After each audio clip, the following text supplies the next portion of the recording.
অনেকে বলে কি আমার বরের যে শ্বশুরবাড়ি পড়ে আছিস কেন, শ্বশুরবাড়ি এই দেখো শ্বশুরবাড়ির পড়ে থাকা উপকারিতা। আজকে 3 মাস বসে আছে, 3 মাসে সবজি কিনে দেওয়া, মাছ কিনে দেওয়া, এই টুকটাক তেল কিনে দেওয়া, সব রান্না করবো ফুলকপি দিয়ে মাছ দিয়ে। ওইদিকে ভাত হচ্ছে আর এইদিকে কাটাকুটি করে নেব পুঁই শাক, মাদের গাছের পুঁই শাক আর ফুলকপি দিয়েছে। পুঁই শাক চিংড়ি মাছ দিয়ে রান্না করব আর ফুলকপি দিয়ে বাটা মাছ দিয়ে রান্না করব।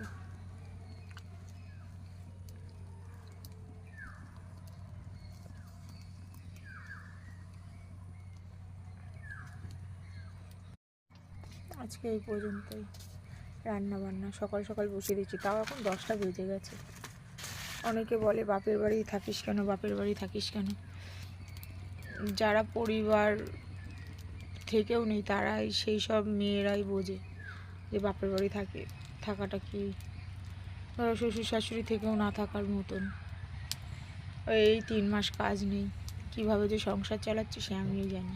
এই যা কিছু আজকে রান্না করবো সব কিন্তু ওই বাড়ির থেকে, শুধু চালটাই যা কিনে নিয়ে এসছি আর তেল, আর A to Z সব কিছু আমার মাদের বাড়ির দিয়ে। পয়সাগুলো সবই মিটুলি হচ্ছিল,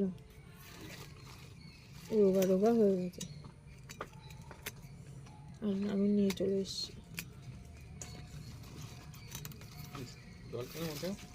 না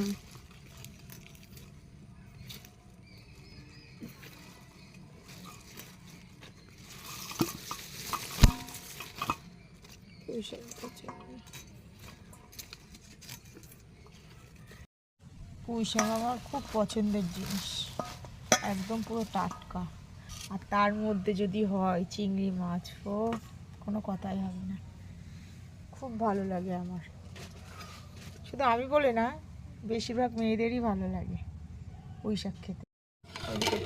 পানি ফুটে গেছে, এবার চাল দিয়ে দেবো। কলের পানি তো ওই জন্য পানি ফুটিয়ে নিয়ে চাল দিই। ভাতটা জলে হবে। এবার ফুলকপিটা কেটে নেব। চিংড়ি মাছ কাটা ধোয়া সব হয়ে গেছে, পুঁই শাকটা ধুতে বাকি। ফুলকপি আর পুঁই শাকটা একেবারে ধুয়ে নিয়ে আসবো, টুকটুক করে তাহলে ভাতটা হতে থাক।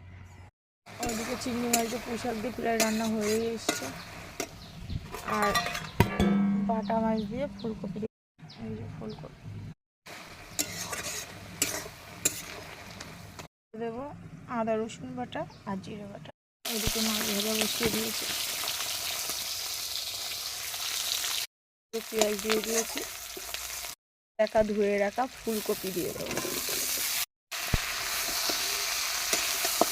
বসানোর সময় টমেটোটা দেবো, আস্তে জলে ভাজা করবো, তেলটা তেতে গেছিলো তো তাই জন্য। এরকম মশলাটা দিয়ে দেবো।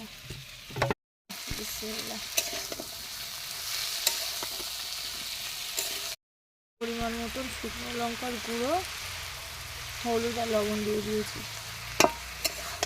দিয়ে কষিয়ে নেব।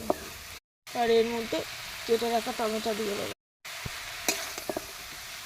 কষিয়ে নেব, দিয়ে ঢাকা দিয়ে রেখে দিই। কষিয়ে নেওয়ার পরে ঝোল দিয়ে দেবো, পরিমাণ মতন ঝোল দিয়ে দিয়েছি, ঢাকা দেব। তারপরে ঝোলটা ফুটে গেলে মাছ দিয়ে দেবো, নামানোর আগে জিরে বাটা দিয়ে নামিয়ে নেব। ঝোলটা ফুটে গেছে, এবার মাছগুলো দিয়ে দেবো, এবার দিয়ে ঢাকা দেবো। যতক্ষণ হবে ততক্ষণে সব কাজগুলো